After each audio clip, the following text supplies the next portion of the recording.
Okay, you guys, I've had to have a little bit of a change due to some camera issues, so I hope you can hear me okay. But going on to the next question, which is, what is the average wedding budget? I'm struggling to figure this one out. So I've actually touched on this on another video, and it's a topic that I'm really passionate about, so I'm excited to jump in and help answer this. But I usually advise don't Google this because it's going to spit out a really generic answer. But for this exercise, I have just Googled it, and it says that the average wedding spend in Australia for 2023 is $54,000. But the problem with this is that it doesn't spit out or doesn't give any information into all of the variables involved, because there can be so many factors. It can totally come down to like your guest list, the type of details that you're wanting for. Like if you're wanting a la carte menu, that's obviously a bit of a price difference compared to food trucks, for example. Your venue hire, the place that you have your heart set on getting married at, that's going to vary completely different. And that's what we experience as well in terms of our pricing brackets and service brackets too within the wedding styling and florals.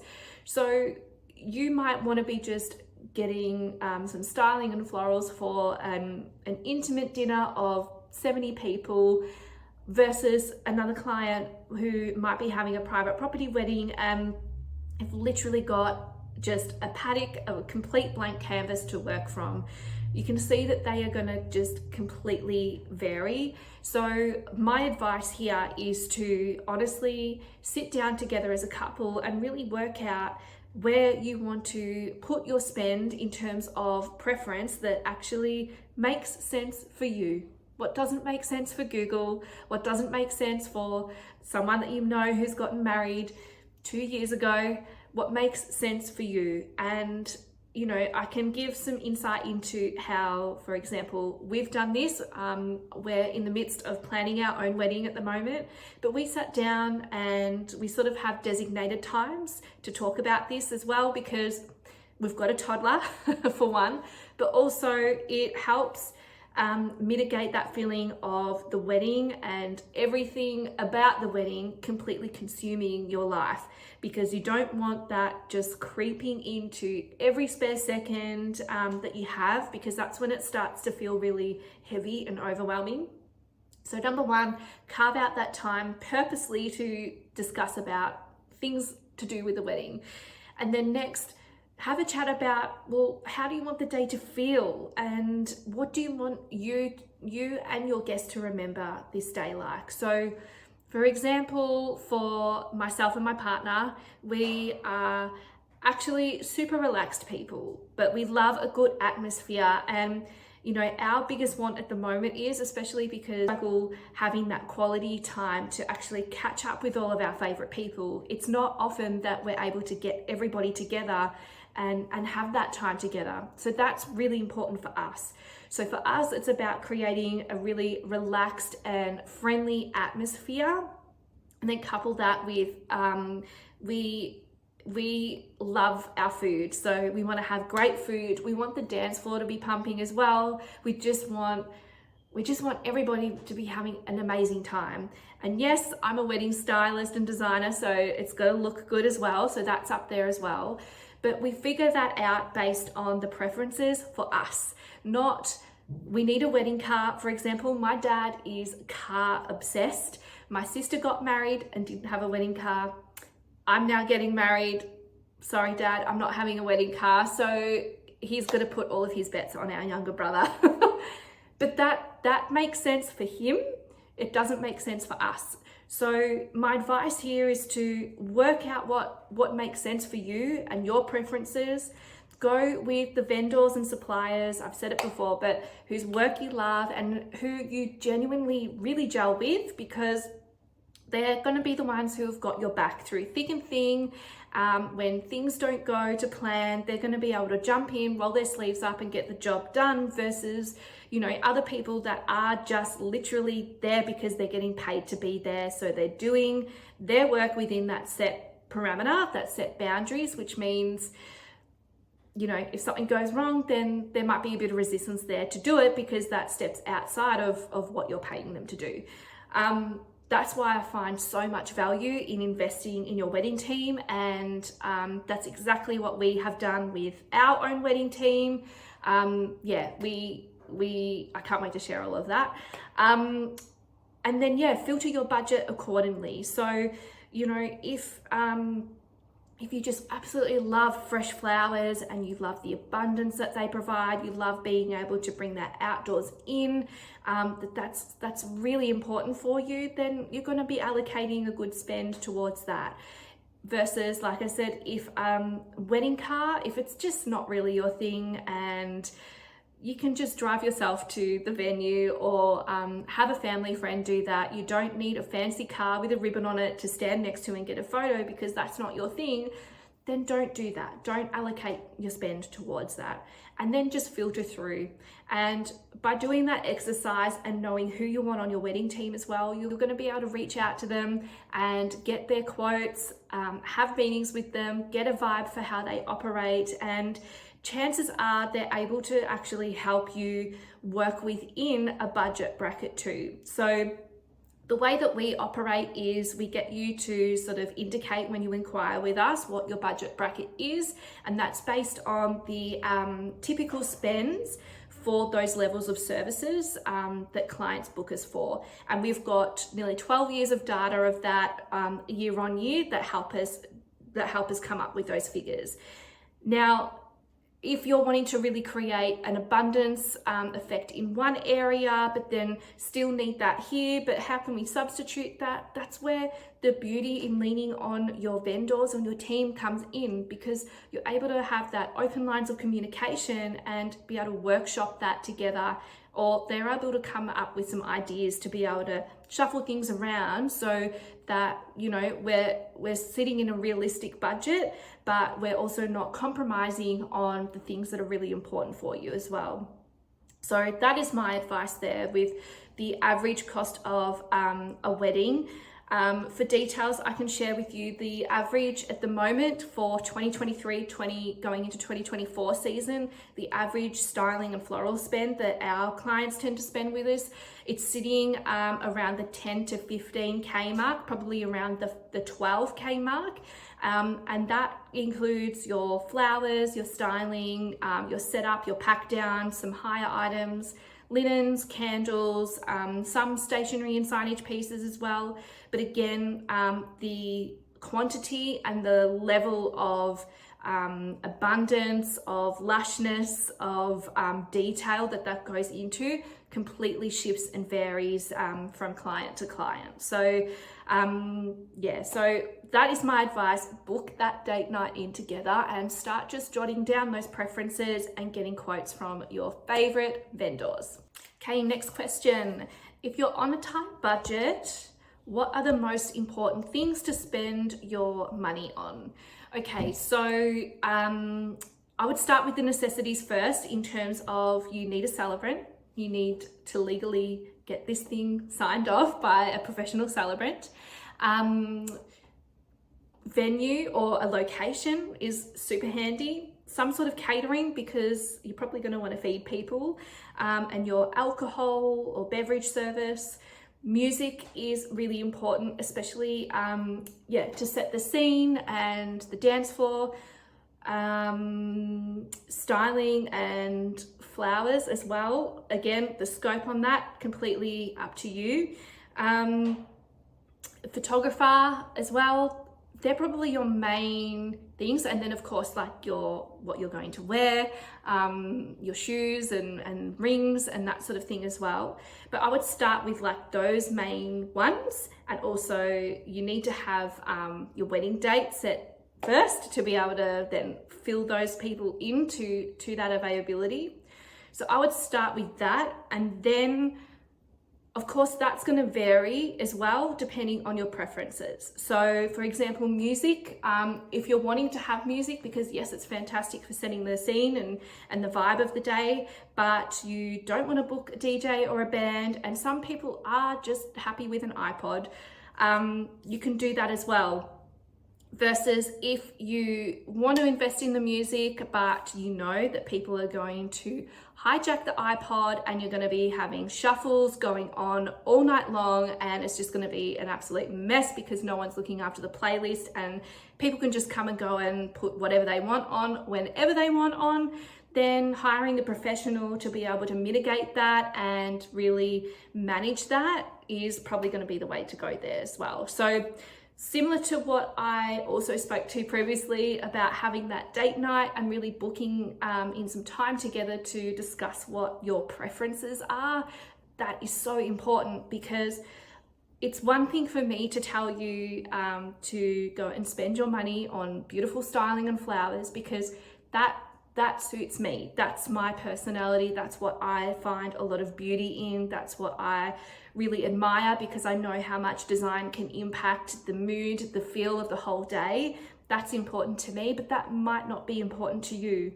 So, and just as well as with our wedding, I'm so big on hiring a professional team to do things. We wanted to have it at a venue because we know the gold in having a professional team being able to help facilitate that versus having it at home. We didn't want to have to deal with the cleanup at home. We wanted to really have our home as that separate space.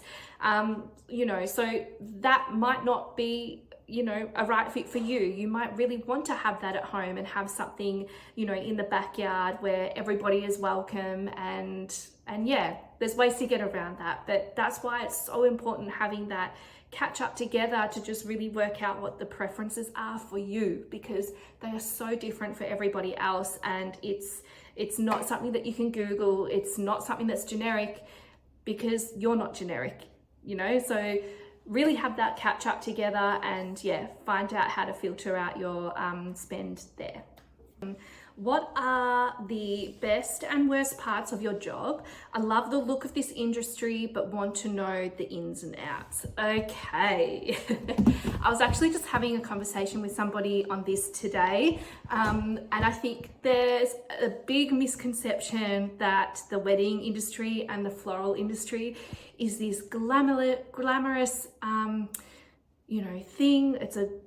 It's this glamorous job, and you just get to play with flowers and set up beautiful things and be around love all the time. And yes, those things are true, but it is extremely labor intensive. And I think that's probably the biggest part that people don't realize until you're in it. So if you are looking to get into the industry, I strongly advise doing some work experience in those roles first, because you get a first-hand taste of, what it's like. And you can be the best planner in the world, but you don't have a crystal ball. So things pop up. So you also need to be able to have, the emotional intelligence to be able to hold things together when they don't go right, when it all of a sudden starts raining, or when something doesn't turn up and you've got to have a backup plan. You've really got to be able to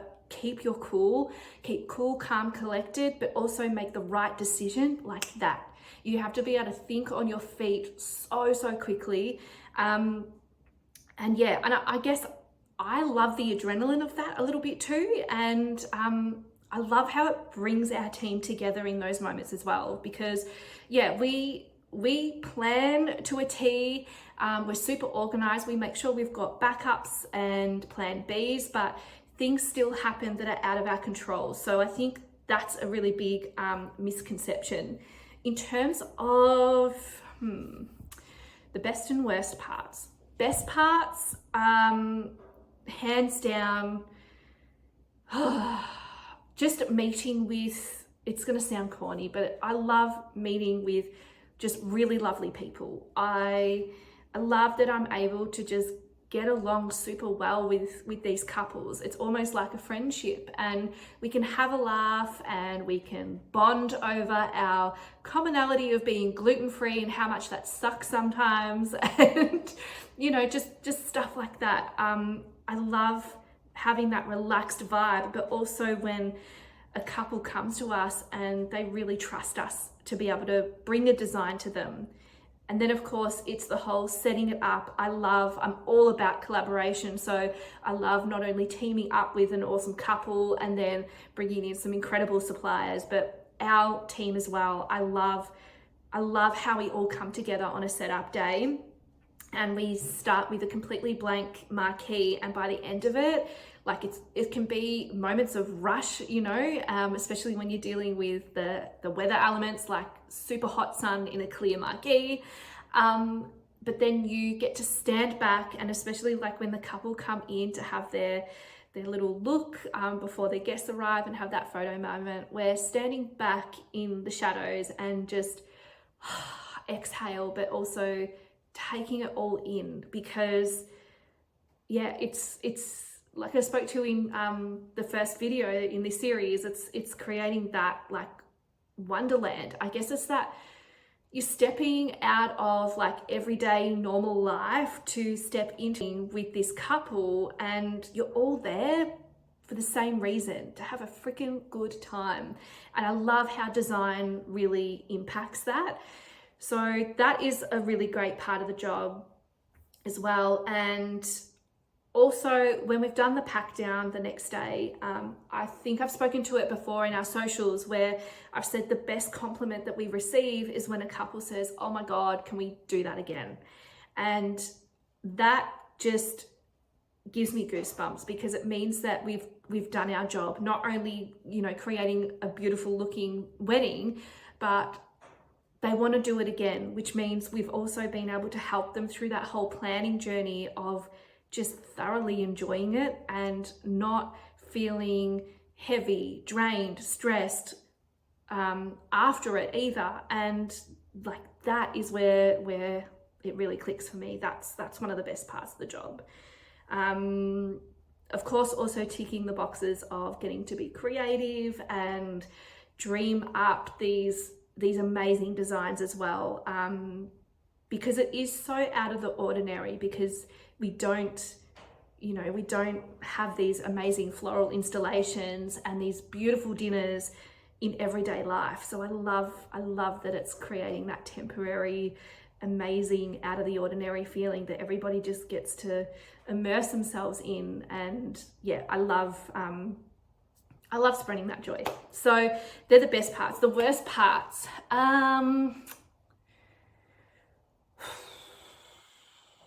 I used to say the admin. There is a lot of admin and behind the scenes stuff. There really is. You know, at the moment we're in our winter, in our off season, but although we're physically not doing weddings, I'm still full-time meeting with clients, doing quotes, designs, floor plans, invoices, team rosters, ordering sheets.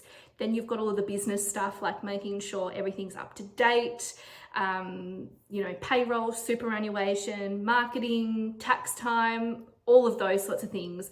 And I think that's a really common thing, especially for creatives, because our zone of genius isn't sitting behind a computer typing away at spreadsheets. But I will say I have been able to put myself in the room with the right people to show me how to love that and how to understand that and systemize it so it's a lot more efficient. So I'm not spending all of my time on a spreadsheet. So that's definitely a lot smoother. The worst parts is probably when you place an order at the flower markets and the wrong thing turns up, and you have to, especially living 4 hours away from Melbourne, you have to call everybody in your contact list to physically get the right flowers from there to there. Same with signage. I know of people who have had to Uber signage to be able to get it there in time. That's probably a really tricky bit. Yeah, I think that's it. I think when I tell people that I'm a wedding designer or a wedding planner, they always say, "Oh my gosh, like you must deal with some brides." And that's like the common, I guess, and question that people would say to that. But I always answer with, no, like I think I'm very, very fortunate. I mean, I've done a lot of hard work as well to be able to put myself in a position to be able to work with incredible people. But honestly, no, we don't experience that. We don't experience that. And if we come across a bride or a groom or whoever who is, you know, feeling a bit overwhelmed or struggling in an area, then that's my time to shine, to be able to say, hey, let's jump on a call and figure this out. And I love being able to help unravel that and center them back to really anchoring into like their intuition and what they really want, versus they might be getting distracted with like scrolling on Instagram or Pinterest, or what people are saying you must include, don't forget this, all of that outside noise. So I think when you come across a difficult client, or what people might label that as, I just I don't experience that, because it's when you have those moments of like that overwhelm or that stress, that's when I see my opportunity to be able to lean in and help, just offer that support, because that's what they're needing.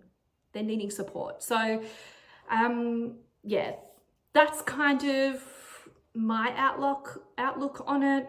And in terms of the ins and outs, it does vary, like with different businesses and how they operate. People offer different things as well, but yeah, the way that we operate is we are primarily a wedding styling design company. So we've really found our zone of genius of being able to pull people's ideas together seamlessly, and then know the right suppliers, doesn't matter where we are in the state, know the right suppliers who are going to be that perfect fit to match that vision and that feeling and that atmosphere that they're wanting to create. And then we bring them on as a collaborator in a team sense and make it happen. We've also got our own setup and pack down teams that work for us independently. And yeah, I love those girls as well. We just get along so well. So we then facilitate, coordinate, manage, and set it all up and pack it all down. We do some things in-house too, some stationery and signage, some florals, and we do have some hire pieces as well. But that is our zone of genius, and that's how we operate. And yeah, specializing in the private property weddings and the marquee weddings as well. I think that's really, like, they're so different from going into a venue space that is like a existing building that has all the infrastructure there already, and it's a creative challenge, but I absolutely thrive off that. So that's where we sort of niche, and that's where we sort of specialize in. Whereas other stylists, they do everything in-house. Some of them have their own complete hire companies attached. Some of them only, like, rarely do marquee weddings, and only focus on like city weddings that have pre-existing venues there. So yeah, it depends what sort of way you want to go in terms of that work experience and wanting to know the ins and outs. But my advice is to reach out to companies and get some work experience if you are thinking about getting into this industry for a career. Dip your toe in, roll your sleeves up, get some hands dirty, and come and experience it. It's so much fun. It's hard work, but it's honestly the best kind of work. I love it. Okay, this is a cool one. I'd love some fun ideas for recommitment ceremonies. We couldn't afford much of a wedding when we got married, so would love to do something now. Interested in non-traditional. Oh, I love this. Okay, so this is where I would be, reaching out to like a wedding designer who can start to shape the way that your recommitment ceremony is going to feel, look, and a bit of a guest list. Like, is it just going to be you two and some witnesses, or your immediate family, or are you wanting to have this as your wedding because you mentioned you didn't have much of a wedding previously. So I'd look at the scope of that, and then we can start to design something around that. So if you're wanting something non-traditional, that would my question to you would be, what is non-traditional to you? Like, are you still wanting an officiant there to do that part of it, or are you wanting to do something else, in like get creative in terms of sharing or renewing your vows as well? There's lots of things that you can do with that, and the location, the timing, the look of it, the feel of it, all of that comes into play. So yeah, I'd be reaching out to your designer and yeah, starting to have a play with how to do that. Typically a recommitment ceremony, I mean, a lot of people do them like at a destination because they tend to be on that smaller scale side in terms of your guest list. So you can have some fun with that and then be able to like have that little celebration afterwards, but you're kind of on like a mini holiday. So you could go out to an amazing restaurant to have a meal afterwards, or you could hire out an Airbnb and maybe do a low-key, safe party sort of thing there as well. Yeah, there's a few ideas. So it's a little bit tricky to give like some definite ones, because I always like to gather a little bit more information from clients. But yeah, reach out. I'm super interested to hear your ideas on this, and I would love to help get creative for you. Okay, tell us something you would love to see at a wedding that you haven't done yet or is uncommon. I really want to answer this, but the things that I have in mind, we are actually doing at our wedding, so I want to keep it a surprise. But in terms of like overall design and things like that, I love working with couples who are open to like shaking things up a little bit. So for example, you know, the whole not seeing the bride before the wedding. My beautiful sister actually did this. They had their cocktail hour, like that started, and so they came out and they mingled with everybody, and then the ceremony started, and then the reception.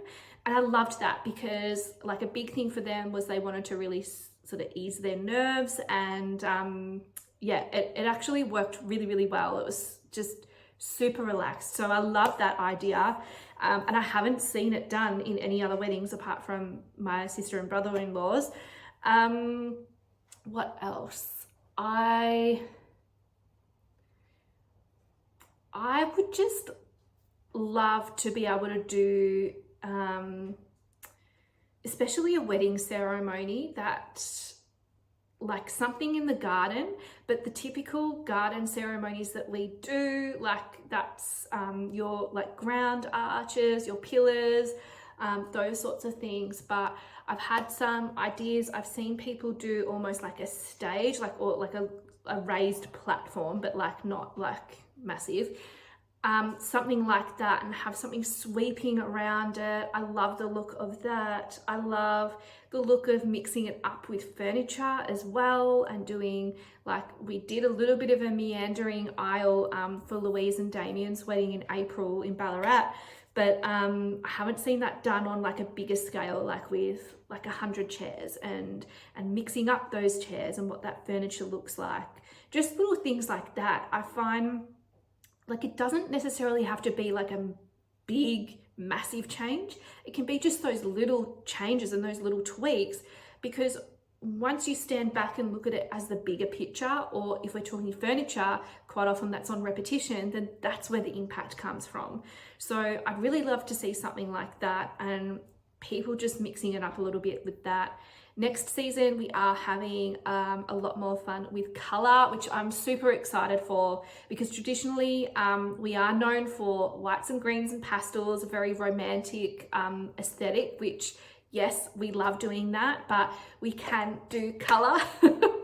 And I love that some clients for next season approached us and have booked us to be able to deliver on that. We're having lots of fun with different quirky textures and fruits and things like that as well, and color.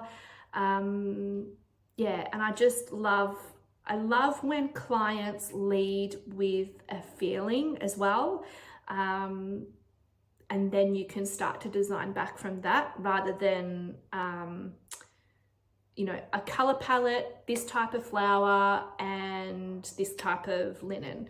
You know, I love when clients lead with that feeling. So yeah, that's sort of all I'm going to say on that. Like I said, I've got some ideas up my sleeve, but we're actually using them for our own wedding.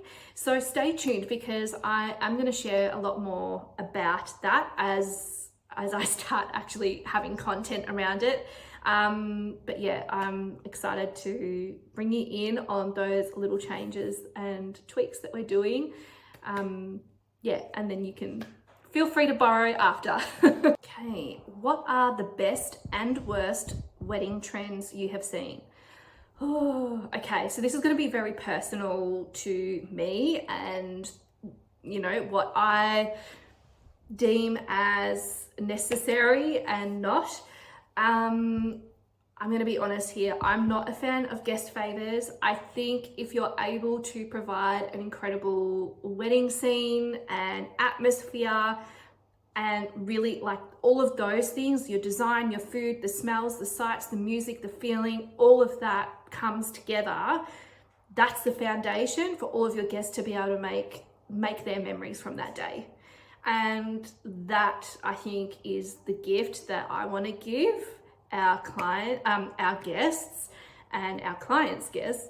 Yeah, rather than something at their table that they are probably going to forget to take home with them, or they do take home and not sure what to really do with it. Yeah, so that's my stance, controversial or not, on wedding favors. I think that's a trend. Best and worst wedding trends.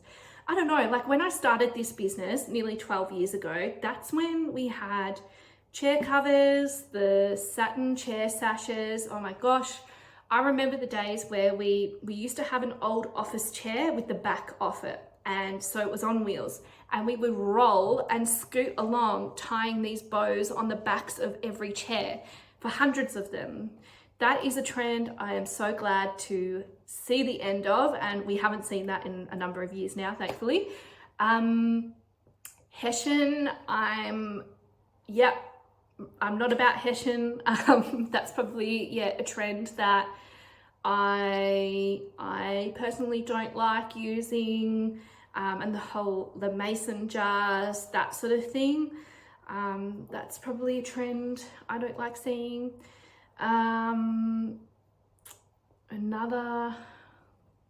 Another trend which I think reared its head for a little bit was it's all around the idea of repurposing, but it was the idea of creating flowers for your ceremony, but then repurposing them to the reception in the way of completely taking them apart and then redoing them for the table centerpieces.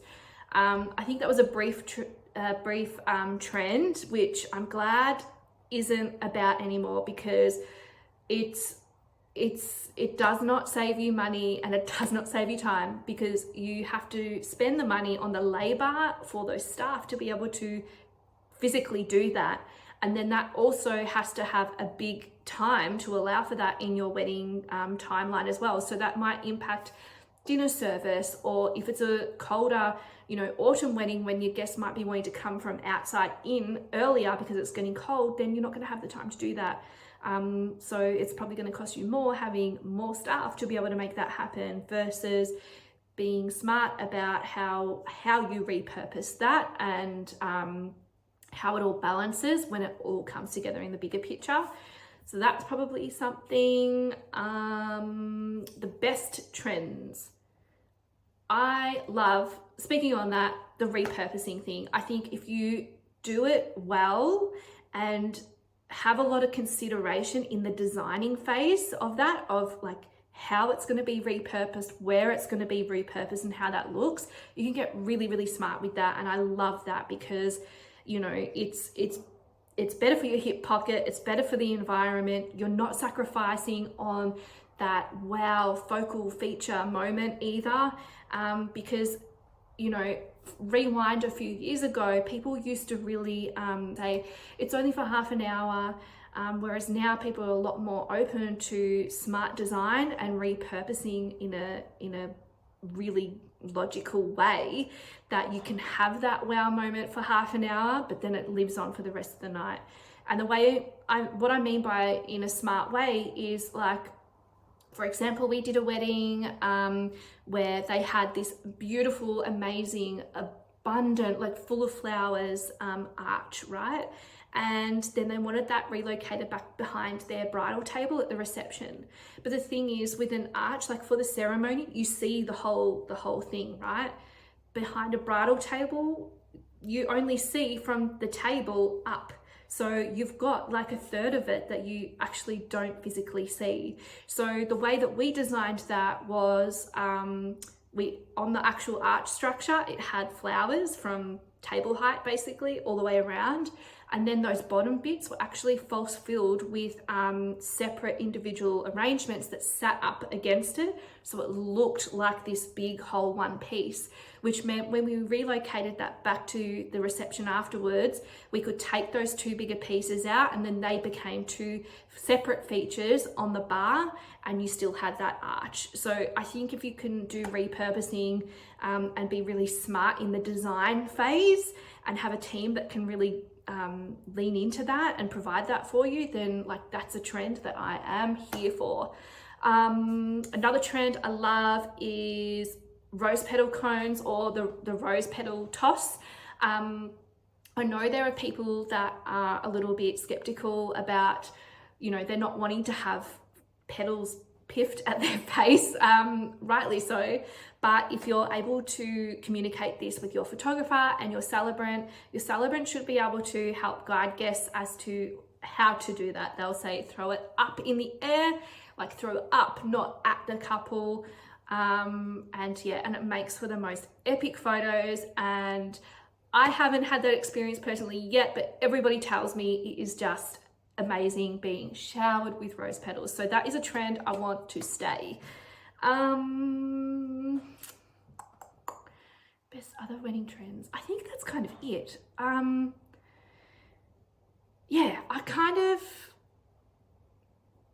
Yes, we see trends, but it's funny, like the way I see them come about is when couples want to do something a little bit different that's meaningful for them, and they have a stylist and a designer that really leans into that. Because when you do that, it's funny because the next season, the inspiration photos that I get sent are from that wedding, and then that becomes that trend, and then, you know, so on and so forth. Like, for example, we did Billy and Tyson's wedding a number of years ago, and it is stunning. It is classic, timeless, beautiful.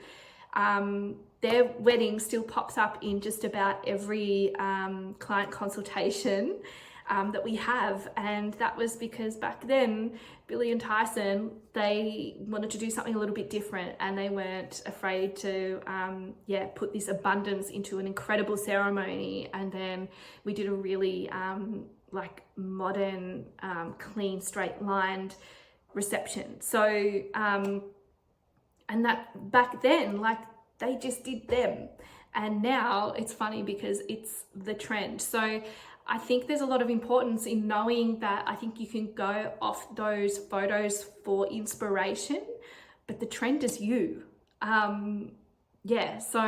I think if you're willing to give some creative rein to your stylist and designer to be able to put your spin on it, then I think that's how trends are really set, how they come about, right? So yeah, I think that's really important to note as well. Okay, what are some things people include but you really don't need at your wedding? Okay, guest favors, like I mentioned before, number one, welcome sign. Now, I asked this question in all of our consults, but it's purely just to ask the question whether you want to include it or not. My preface is, if your guests have an invitation and they know where they're turning up to, and it's a venue where they're not having multiple weddings a day, so you've booked it out for you guys specifically, then people know that it's for your wedding, right? So yeah, welcome sign, they have their purpose, but not for every wedding. What are some things people include that they don't really need at a wedding? An order of service. Yeah, I haven't seen too many of these, but we have done them in the past. I don't think that's really necessary. I think anything when, like, if you've got good communication with all of your team, like your different vendors, then you can make sure you're not having an overlap in things, because that can be something that can potentially be mitigated. Like, for example, cutlery or napkins, they're usually typically things that can get doubled up on if your stylist or designer, like, we communicate that with you and your caterer, so we're not doubling up there. What do people usually include but don't really need? Yeah, again, I think that's from my point of view. I mean, I put up a poll on our Instagram stories, a bit of a game of keep or cut for traditions, and it was interesting because I see things, you know, there's like the bridal table versus sitting down amongst your guests. There's a wedding car, there was a wedding cake, a bouquet toss, a garter toss. Those things, like, were all, yeah, the answers were really interesting because they're sort of things that people are like, nah, we can do away with those. There's something old, new and blue, the first look, or not seeing the bride before the wedding day, those sorts of things. But all of those things are totally reflective of the individual. So yeah, like, these are my opinions, but they're reflective of me. And, you know, if wedding cake is your thing and you love cake, you want that moment, go for it. Same with champagne tower. I love that moment, and I do say to our couples, if you're considering it, then you kind of got to do it, right? Because if it's on your mind, it's on your mind for a reason. And there's no real opportunity other than that in life that you get to pour expensive champagne down a tower of glassware. Like, that is living large. I love that. And I love that moment for them. So if that ticks your box, go for it. Whereas for me, I am really not much of an alcohol drinker, so I wouldn't go for that. For example, I would spend the money in flowers because I love flowers. But yeah, it's personal preferences there as well. Okay. Our guest list is growing out of control. How do we rein it in? Yes, I feel you. I've had to rein it in myself. And look, a really great piece of advice, my sister actually gave this to me, who someone else gave it to her for her wedding, is invite people that if you went out to dinner for them and you were happy to shout them a meal, invite them. If people are on your guest list and you're like, well, no, I wouldn't catch up for dinner with them, and no, I wouldn't pay their way, kind of answers that too. It's also things come into play with, you know, like, how often do you see these people? Do you keep in touch regularly? Are they people that you want to reach out to regularly to catch up with, to check in on? Because if they haven't been in your life, you know, in just like that normal everyday sense, then it's going to be controversial, but why have them at your wedding, right? And I think, yeah, there's some really good ways to consider it. And yeah, like, sometimes you might get outside noise of your parents saying, but we've got to invite my sister's neighbor's friend's dog, whatever. It's your day, you do it your way. And yeah, I think if you can start with, yeah, would you invite those people out for dinner and you would be happy to shout them a meal? And have you been in each other's lives recently? I think they're really good starting points to go with, and just have that discussion with you both, like as a partnership there in terms of your guest list, because yeah, I get it. Guilt can kind of creep in and you can go, well, I'm inviting this person and I can't really not invite this person. It's like, yes, but then circle back to those questions. Have they been in your life recently? And yeah, would you take them out for dinner and shout them? I'm wanting to pursue this as a career. What is the best way to go about it? Hands down, work experience, reach out to wedding stylists. Currently at the moment we're in Victoria, we're in winter, which is typically our off season. But as the end of winter nears, coming into spring, definitely reach out to people, because chances are they're able to get you on some setup days to be able to have some work experience. Dip your toe in the industry. It's how you learn. And if you put your best foot forward, like if you really love this as a career, and I spoke to this in the other videos, the job versus career. If you're wanting this as a job, it's going to be hard because it's weekend work, it's long hours, it's very physical, and it can have its moments of stressfulness when you really need to think quickly on your feet and be like quite responsive. Versus if this is a career and you're wanting to get hungry to learn more and all you can about it, and you thrive off those fast-paced environments, then that's going to be a good indication that's the right fit for you. But yeah, get some work experience in, and you never know where that's going to lead. So I think that also goes to show the power in putting your best foot forward, and yeah, being willing to roll up your sleeves and get your hands dirty for free to have some work experience, to see whether, you know, you're really enjoying the wedding industry. And do a few. Don't just do one. You kind of got to do a few and get a feel for the different weddings and how they operate and things like that.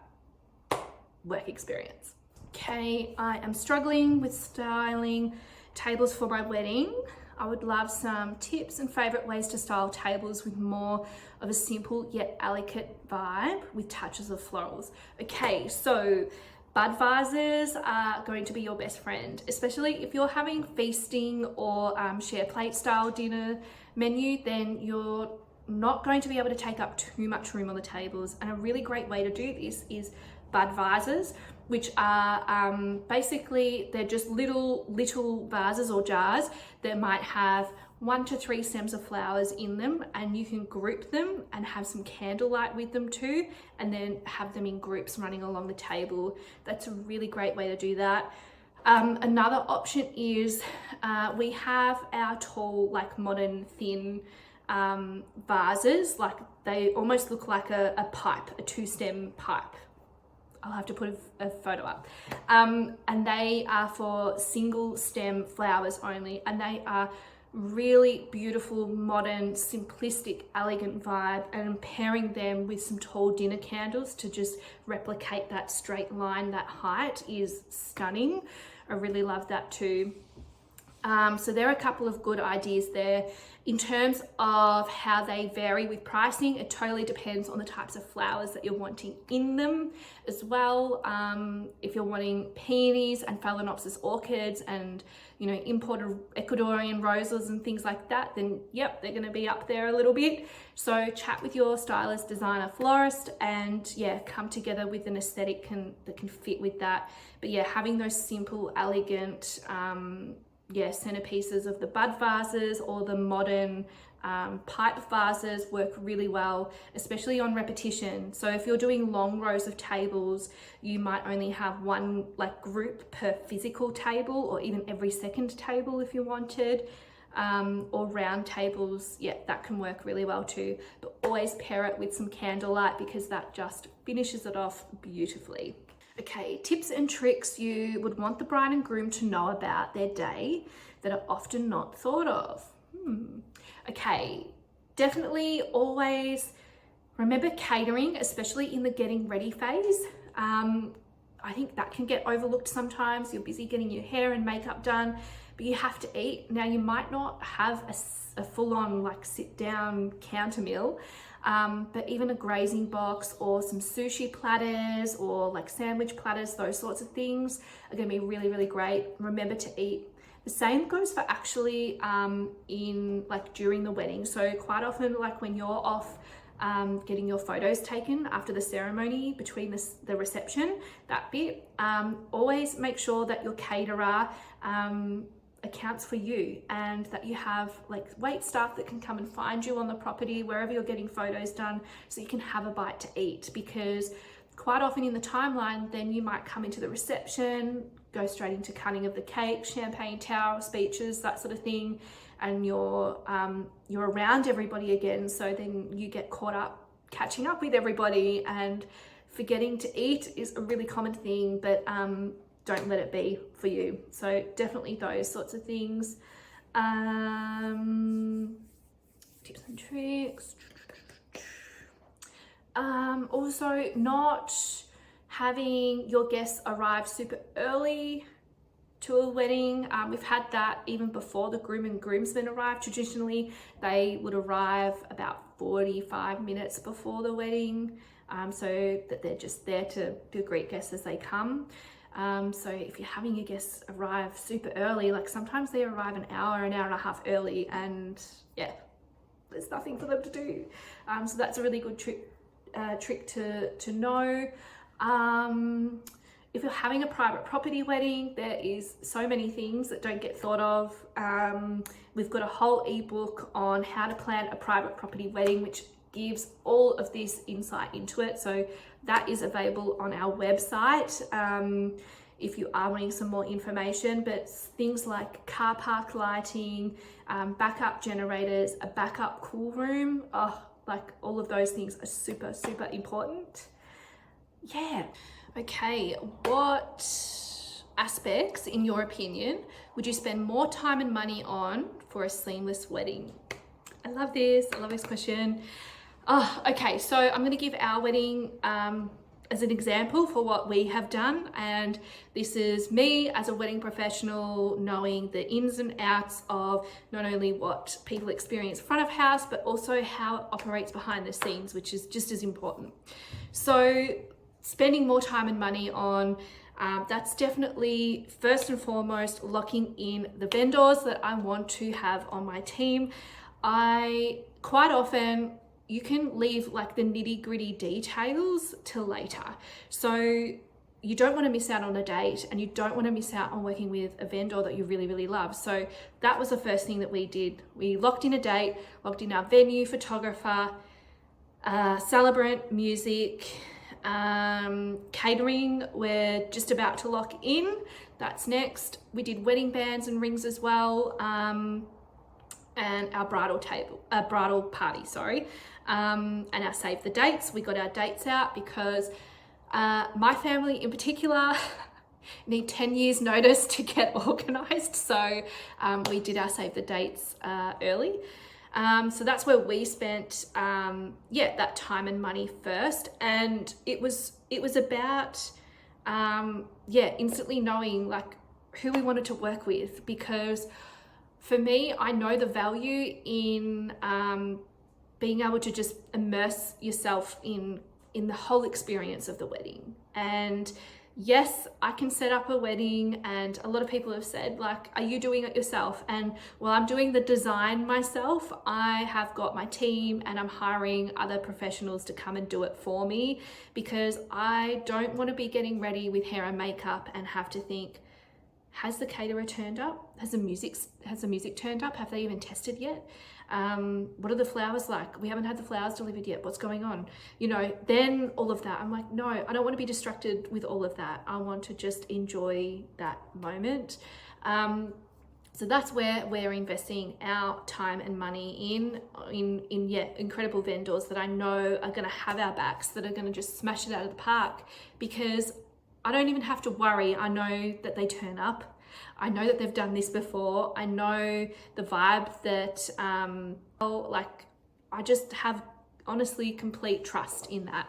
And that's when I've spoken to before, but the beauty in investing in that is how it operates behind the scenes is exactly what you and your guests are going to experience front of house. So you need to have an amazing team on your side. So that's where we're investing time and money. In terms of the seamless part, like that all plays into it as well. just getting organized with, so in terms of like for our guest list and our wedding budget, and you know, keeping track of sending out RSVPs, who's come back, who's responded to invites, like who's staying where. Like we've got relatives traveling from Melbourne down for our wedding, for example. All of those things, I keep it in a spreadsheet, and this is actually a document that I am going to make available as a planning document for everybody else to be able to download from our website. So stay tuned on our socials. I'm just tweaking a few things there, but it's not this like big, scary, overcomplicated spreadsheet either, because hands down, I'm a creative, I'm not an admin spreadsheet person, but this is super handy and super easy. You can track it really well and plug and play your bits and pieces. And the same for a wedding day timeline. It's super important to, have that as an ongoing draft document. I would say at least probably 6 months out from the wedding, and then all the way up till probably the week of or the week before the wedding too. That is super handy in having a seamless experience. But top of the list for sure, investing in that wedding team and those wedding suppliers that are going to have your back, because look, we all hope and pray that it doesn't rain on the wedding day, but if it does, like, you don't want that to happen and then be like, well, what's the plan B? Like, where's the music going to go? Are they going to have to play like way back there, and is anybody even going to hear them? How are the catering gonna cook and then like get the canapes to us over here if we're over there? You know, all of those sorts of things. Your team's got that covered. They've already figured that out. They've experienced in all of that too. So when that happens, it's just that's when seamless kicks in, because they've got your back and they know what they're doing, and you've got that trust in them. So that is worth gold, and that is what I preach, and that is how we are doing our wedding planning as well. Absolute must-haves for a marquee wedding. Yes, we love a marquee wedding. Okay, so you need to consider, first of all, is it going on flat ground? Are there any cables or pipes running underground there? Because you've got to have pegs in there as well. So make sure that it's flat, you've got nothing running underground first and foremost. Then you want to consider your flooring. Are you going to have any flooring or not? There's some variables. Next, the must-haves. You must have lighting, and you must have power supply, and I always recommend having a backup generator as well, because you don't want to situate a marquee wedding, especially on a private property, next to a house or a shed, and then overload that power point with musicians plugging in, cool rooms plugging in, lighting, all of the things, right? So you need to make sure that you've got a generator to back up that power supply. It just doesn't hurt, right? You don't want to be in the dark in the middle of the night. Must-haves, definitely furniture.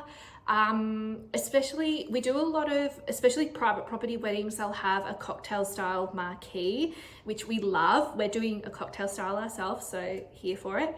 But the biggest misconception here is that you can save and pull back on furniture, whereas it's kind of the opposite. You think everybody is in gorgeous heels and things, but there's nothing worse than going to a wedding and you just need to sit down because you want to have a drink or you want to have a chat to somebody, and there's no more seats.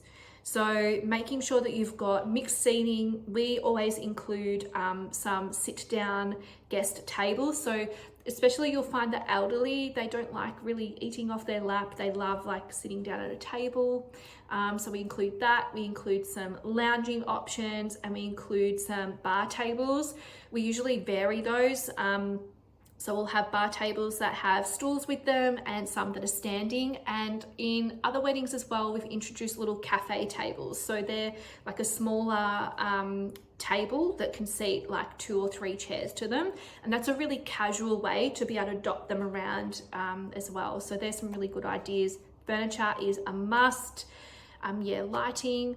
And back to the flooring too. If you're deciding not to go with flooring, I would consider having flooring just for even just the dance floor area, because if you've got some party people on your guest list and you know they're going to be tearing up the dance floor, they're probably also going to be tearing up your lawn, and you don't want that becoming this like sludge. Ugh, it's gross, right? So having a hardwood dance floor, I think is a really, really good way to go. So they're probably my top must-haves for marquee weddings. And then of course you must factor in weather conditions, especially for a clear marquee wedding. If you're getting married in the summer and you're having a gorgeous floral installation in the ceiling, you really, really need to have good communication with your stylist and floral team, because the way that they execute that, so it's not getting set up in the morning and then left to wither and go all crispy through the day, right? So yeah, you need to consider that. A really good option, if you can, if your marquee company supply this, you can get covers. So yeah, just before the reception kicks off, you can pull the cover down and it keeps everything a lot more cooler as well. So that's a really good idea. And just on that, yeah, I guess heating and cooling as well. So if you can bring in some fans or some gas heaters, if you're getting married in the cooler months, yeah, keeping everybody comfortable like that is spot on. Okay, I would love your thoughts on photo booths, Polaroid cameras, etc. I would love something like this, but don't want it to seem out of place or tacky, for the vibe of elegant and simple. Yes, again, I love this. I feel like, so we're incorporating, well, I want to, sorry Matt, if you're watching this, you're probably hearing this for the first time. I want to include disposable cameras in our own wedding as well. And same, I'm not about tacky, that's not me. Yeah, I love the idea of all of these, and I think you can get creative in how you execute them so they fit in with the styling and the vibe, versus being like an eyesore for the wrong reasons or a standout for the wrong reasons.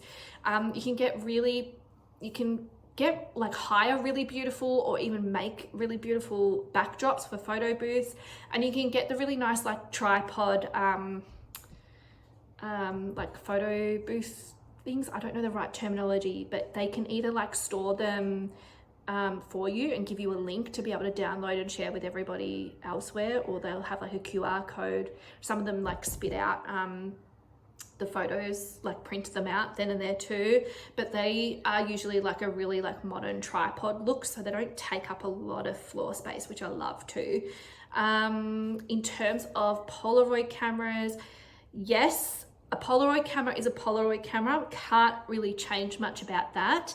I really love the idea though of when you've got the film, they come in those ugly green boxes and then they're in like that silver foil packaging.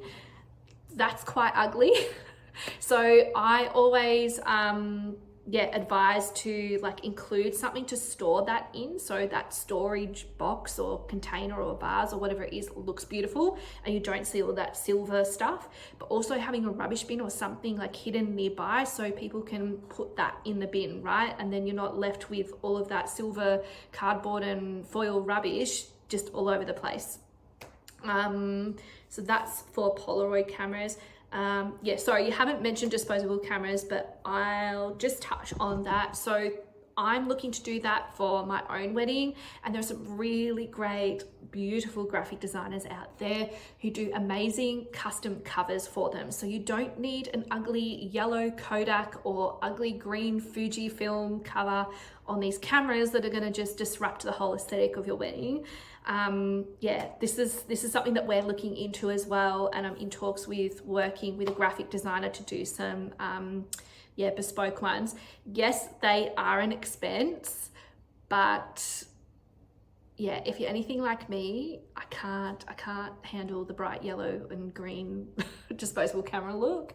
And yeah, if you're having dinner tables as well and you're wanting them on the dinner tables, I really strongly advise to make the investment in getting a custom cover made, because they do stand out like an eyesore on a table, especially if you've got like a beautiful white and green table, right, for your guest tables, and then you've got these yellow bulky things dotted down there.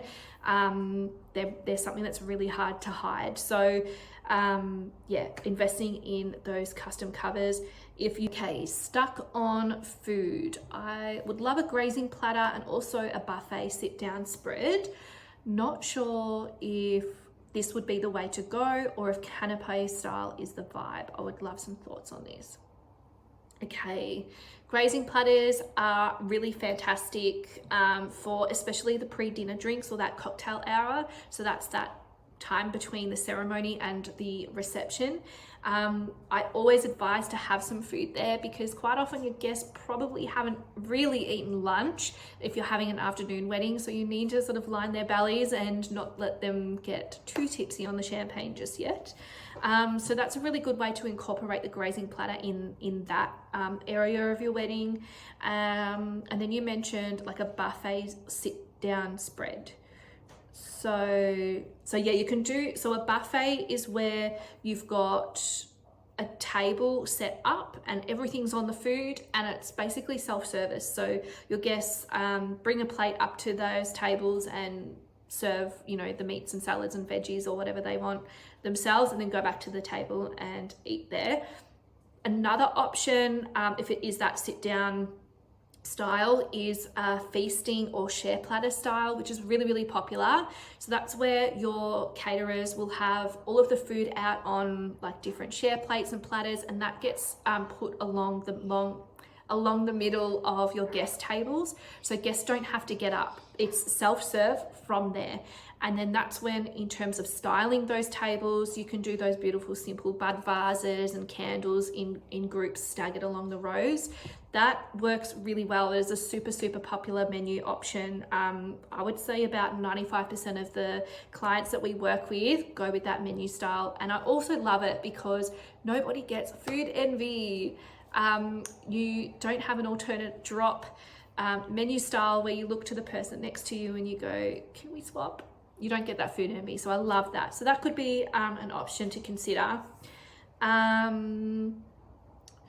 Or if canapé style is the way to go. So canapé style is more for like that roaming finger food. So that is a really good option for more of a cocktail style reception. So where you've got your bar tables and things as opposed to having everybody seated.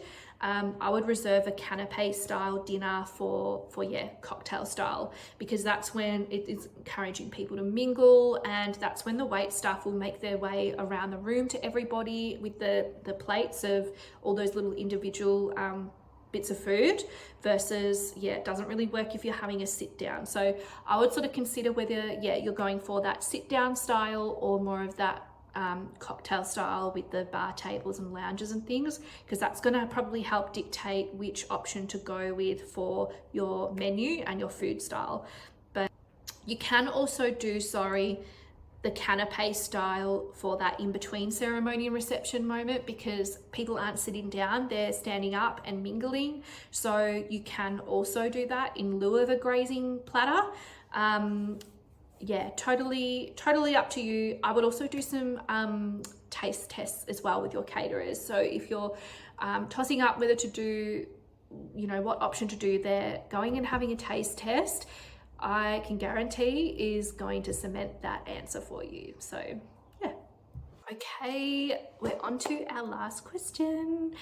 Okay, so do I need a wedding coordinator or is a stylist enough? Okay, so first of all, check with your venue. I would check with your venue to see what inclusions are in your package on their services in terms of their staffing, because if they've got an event manager or wedding manager there already, I would just check in with what that actually entails, because sometimes that can sort of overlap a little bit into what a coordinator would do.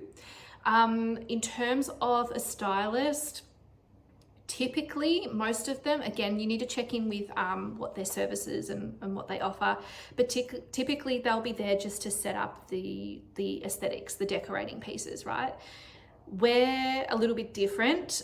We coordinate everything that we organize within that styling and those florals and things like that, but we work in with the venue manager and whatever's going on there as well. So it is a little bit of a grey area, and there is no like blanket industry standard answer to that question, because every business operates so differently. So this is why it's really important to just check in with especially your venue, and if you've got a stylist already, where their services start and finish, what is included, because you don't want to overlap as well.